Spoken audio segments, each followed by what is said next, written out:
Paul Simon's American Tune was written immediately after Richard Nixon's election and was meant to hold and convey a sense of uncertainty about who and what we are as a nation, while still holding on to the promise of our American ideals, while still finding those ideals meaningful. Thank you, Chalice Fire, for helping bring that alive. I don't know about you, it's been a weird week for me. People scaling the Empire State Building in what could have been a terrorist event, but was instead some weird marriage proposal stunt. And then we've got everything leading up to today, us being together on this Sunday, the day after our nation's 250th birthday celebrations. I have felt a little bit off about this particular commemoration, unsure what I feel, how I should feel, what I think and feel about the contradictory currents that are our nation today. Yesterday, I briefly tuned into Disney ABC's America 250 coverage, and it was a scene in Nashville, and it was like I had dropped into somebody else's party, a country western honky-tonk America 250 celebration that I could watch, but wasn't really for me or about me. How do you celebrate the nation when so much that we see and have seen in the past year at the behest of our nation is at best disappointing and outright troubling and wrong? There's a beautiful individual of heart and spirit. His name is Matt Moberg. He's a Minneapolis-based artist and poet. His visual art's okay. I love his poetry. I absolutely love his poetry. It's really long and it's really intimate, each and every piece he writes. He wrote a piece yesterday commemorating the 4th. His pieces are way too long for me to offer in entirety in a worship service, but I want to share just a little bit. And if you haven't encountered Matt Moberg yet, look him up afterwards, after today's service. His writing is worth experiencing and getting to know. This piece he called The America I Wear, and he wrote this yesterday. Today, on the 4th, I'm not waving the flag like a clean thing. I'm holding it like a shirt pulled from the river, wrung out by mothers outside the Whipple building in January, by aunties with thermoses, by my boys who had to learn the vocabulary of riot gear before they learned anything about girls. I'm celebrating the America that Minneapolis wore this winter. You can keep the America that combs its hair for the cameras, the brass band America whose anthem just got Botox. You can cheer for the textbook eagle that poses over a field of erased bones. But as for me and my house, we are celebrating the America that stood in the cold and would not stop saying human. The America with salt, with Lake Street salt, crusted on the hem of its jeans. The America with chapped hands passing out cold coffee in paper cups. The America with a Haitian grandmother holding her blanket closed around her like she was protecting the last ember from the first fire God ever made. I am celebrating the neighbors who became doors, the bodies who became bridges, the people who stared at the empire with its paperwork face and said, no, not here, not this mother, not this child, not while there is soup in the church basement, not while Minneapolis still has breath to fog up the glass between cruelty and the beloved.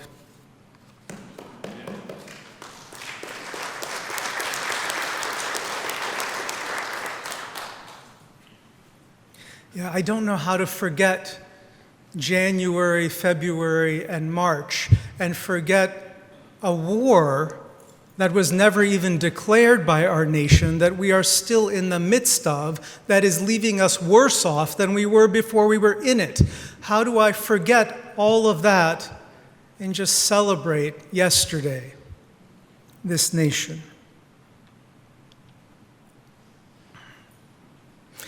At the same time, Stella shared with us a story about a birthday party. You don't really show up at a birthday party regaling all who have gathered with every failure and shortcoming of the birthday person. We just don't do that. You know, hey, John, hey, Julia, happy birthday. I hope you'll do better in the year ahead than you have been doing. For example, with your financial mismanagement, and your bigotry, and that drinking problem you need to work on. I'm rooting for you, I really am. Happy birthday. We don't really do that. We wouldn't even do that to somebody we didn't like, right? Even if we didn't like the person, we'd still wish them a happy birthday and share the cake with them and smile. Hence the weirdness for me. It is a birthday celebration, and I just don't know how much I'm supposed to smile and eat the cake. I kind of want to. It's not every year a nation turns 250. It is something that's supposed to be special. I care about this nation. I have believed in this nation so deeply that I served as a commissioned officer, one holding military rank in our nation's diplomatic service, taking the oath as all officers and service people do to defend and protect our Constitution. It was an oath that mattered to me then and still matters to me now. I represented our nation in international institutions like the United Nations and before foreign governments. I believed so deeply and passionately in us. And here in 2026, I wonder what the us is that we can celebrate. It's an us that yesterday included hundreds of masked, commando-clad members of the white nationalist Patriot Front, men marching through my beloved Washington, D.C., as if it were their homecoming, acclaiming of what they feel is rightfully theirs. If you haven't seen it after this service, Google this photograph. It is a photograph that will no doubt go down in photographic history, perhaps even win awards. It's an important photograph. These Patriot Front men gathered or were staying in the suburbs of D.C., and as you do when you're in Washington, you take public transportation into the city, a city which is majority black, by the way. And you take the metro, which is D.C. language for subway. This photograph captures a moment on the D.C. subway where these commando-clad, completely face-covered white men, racist men, on their way to a Patriot Front rally in downtown Washington, were jammed into a subway car, and there sat a lone, unmasked black woman who stares hauntingly at the camera. It is a photo you will never forget. There it is. It is a photo you will never forget once you've seen it. Who is masked and hidden, and yet not hiding their bigotry? Who is open and vulnerable? The we includes this. What is increasingly clear to me is the pictures of we that include pride celebrations and trans athletes, and diverse family structures, and celebrations of indigenous culture, of Latino culture, of Black culture, so much more that I find beautiful and worthy, reflective of the very best of who and what we can be.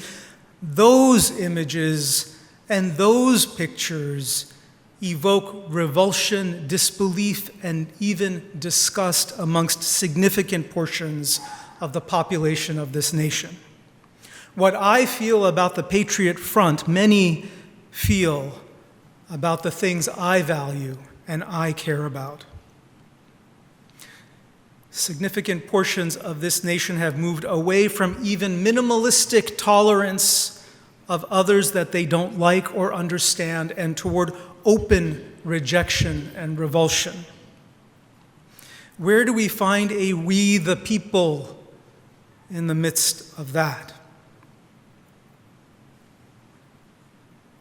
I'll tell you that longing to find the we, the people, has so maybe even obsessed me. I've spent weeks preparing for this sermon today, weeks, reading any and every book, including all the latest stuff, on American identity and what it might mean to be American at this particular point in time. Really, some good stuff is out there. When it came to synthesize all that, to cobble together my thoughts for today's reflection, the facts, the historical speeches, the concepts weren't really what were speaking to me, because ultimately my love of this nation, the fact that I chose to serve it and represent it, is so personal to me that how I figure out how and whether I'm navigating the times we are in is also personal, and the history just felt less pressing. Don't worry, you'll get it. I did all that research. It's not going to go away. You all know I love history, so you'll get it. That'll come back in. But for today, I wanted instead to share with you one American experience of American identity, my own. Very few Americans have lived overseas. This is true, by the way. Very few Americans have lived overseas for extended periods of time. Not a vacation, not a visitation, but for years at a stretch. I have not just lived overseas in one foreign location, but in multiple foreign locations over significant stretches of my adult life. And what I have found during those times is that the song, the vibration of this nation has sung to me so deeply and sweetly each time that I have. In my late teenage years, I had the chance with my family to live in India. I basically went to India thinking I was Indian.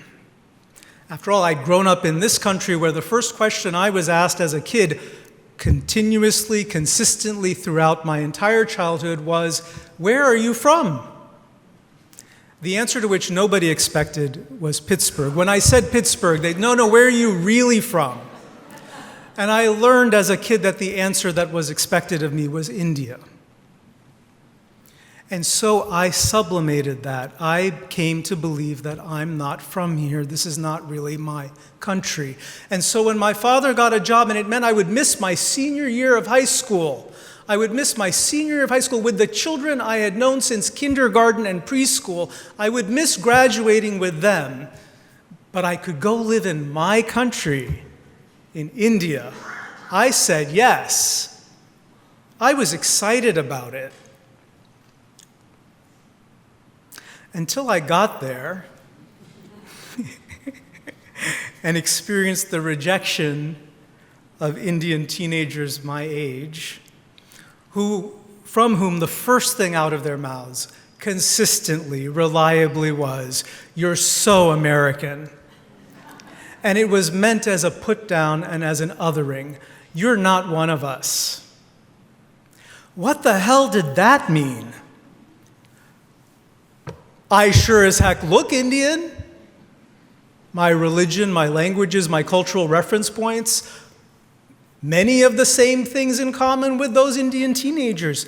But what they were noticing correctly was that my inside wiring, my mind, my cognitive processes, how I understood the world was fundamentally American. It was of this nation. I questioned authority. I questioned information and its sources and its validity. I came to my own conclusions about life. Life wasn't something that was dictated to me by family or culture. I believed in freedom, personal freedom and collective freedom, not in a dharmic determinism. I was my own person. This is not how children in India are raised, by the way, still to this day. My insides were American. We have very specific ways of understanding what our humanity is about, culturally shaped answers to the question, what does it mean to be human? Those culturally laden answers have mattered to me. They have shaped deeply and profoundly my Americanness. Years later,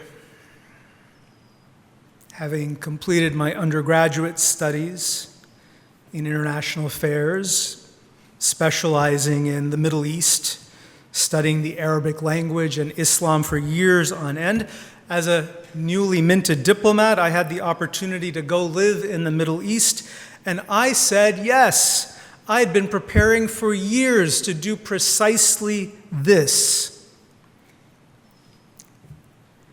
to go live in one of the most conservative parts of planet Earth, less than 18 months after I had come out of the closet as a gay man.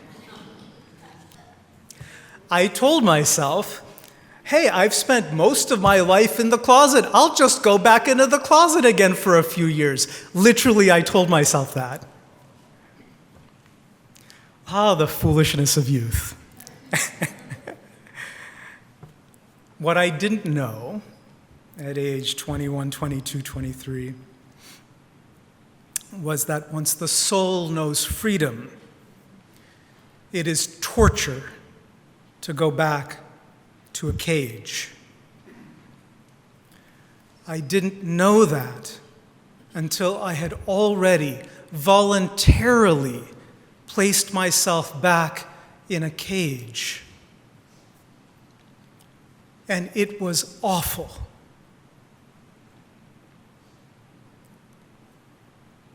I got through those years holding on to the precious tendrils of the life that I had back in Washington, D.C.'s DuPont Circle. If you don't know it, DuPont Circle is D.C.'s vibrant gay neighborhood.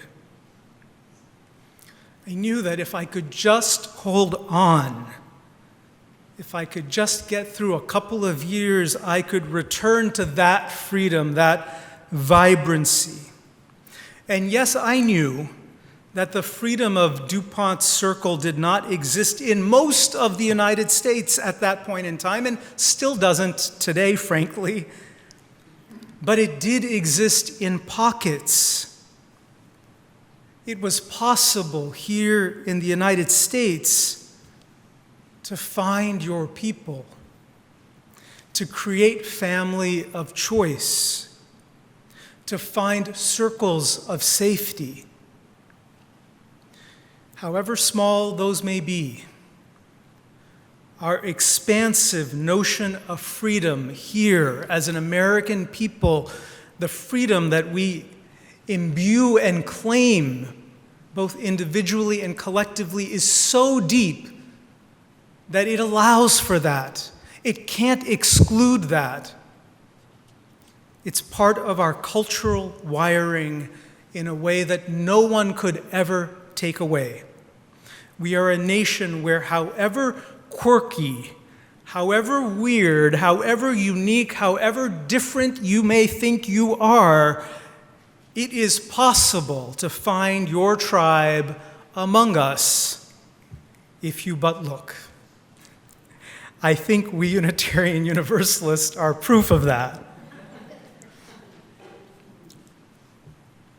It wasn't just my mind, my way of thinking, that was deeply American. It was also my heart.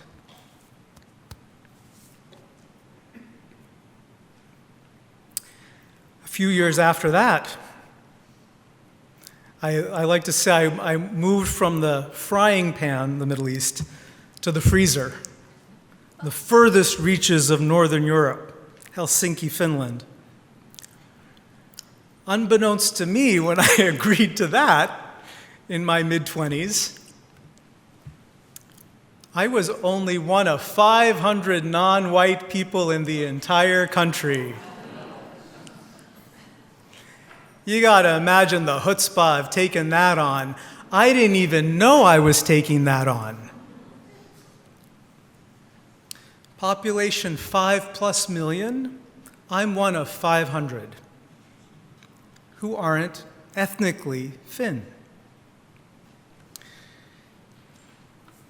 The vast majority of those 500 at that point in time were Somali refugees who were reviled, openly reviled, and me along with them. It was ordinary and routine, sadly. I got used to it. That if I went out on the town on a Friday night or Saturday night, within hours, drunken racist slurs and shouts would be hurled at me. Among them, "Go back to your own land." Among a people who deeply prize humility, they do. The Finns are a deeply humble people, a people who deeply prize humility. I learned that within the first 20 seconds of meeting anyone, I had to shout out and scream my status in their nation. I had to say, I'm an American diplomat. Because if I didn't, cruelty would follow and hostility would follow. As a temporary resident, a government representative, I was welcome. As a potential refugee, I was abhorred. One of the things that became clear to me during these years was how distinct and different this particular European journey around race and diversity was and still is. I eventually came to understand what was going on there, but it wasn't my journey.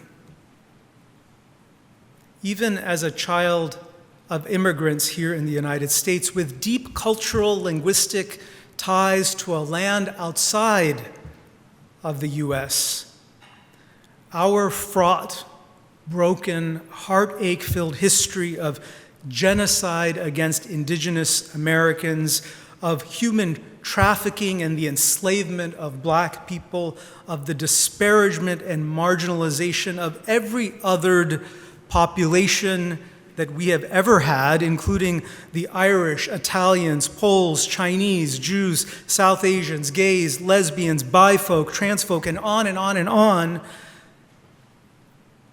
that troubled, that awful history, that history is mine.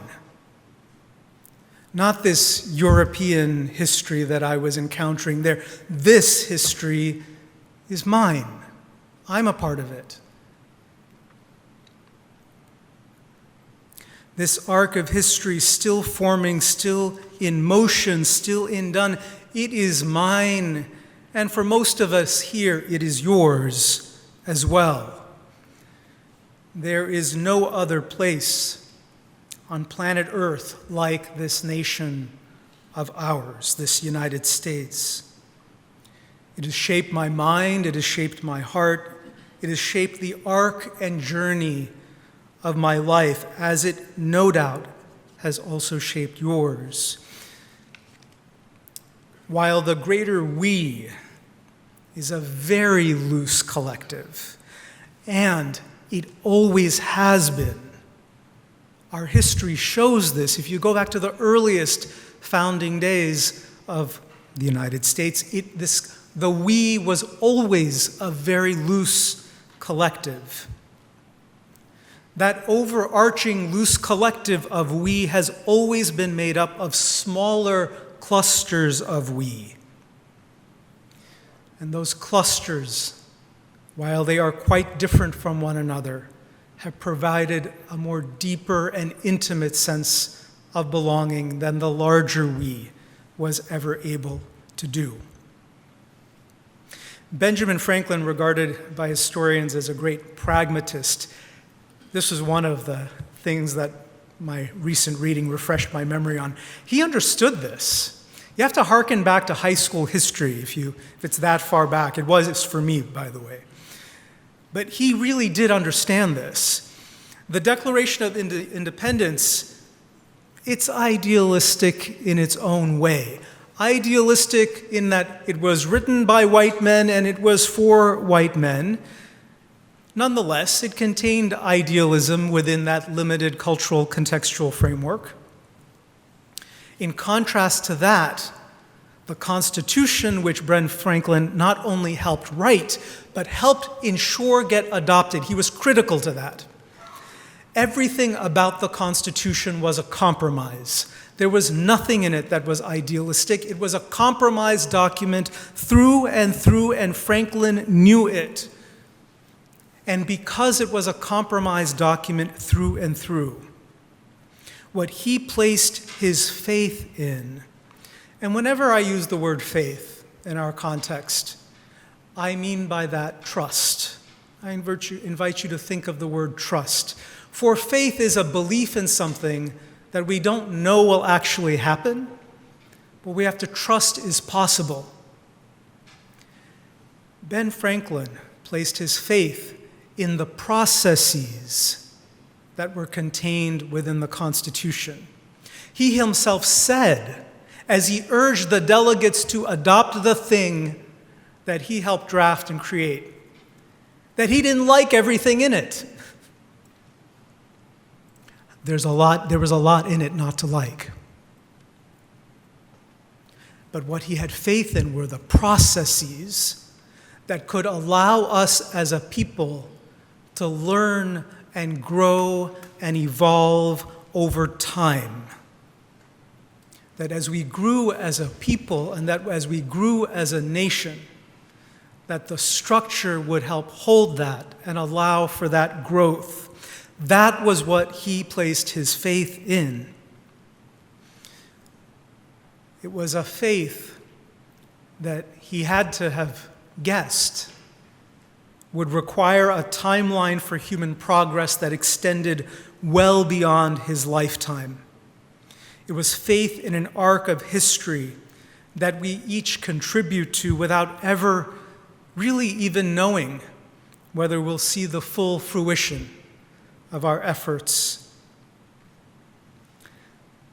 I was reminded that there's a nobility in that, in trusting that we can each contribute to the fabric of our shared nation without having to predetermine what the whole tapestry is about.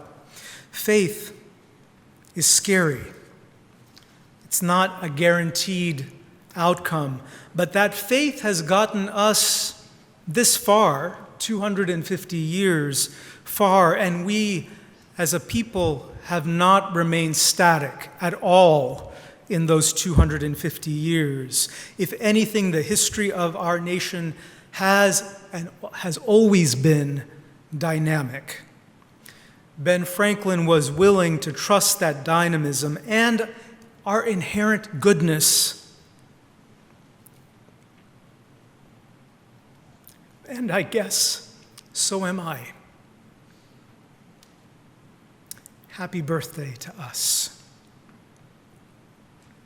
May we continue to be a people who can evolve and grow our many clusters of we into a larger we, lifting our voices together in song and in freedom.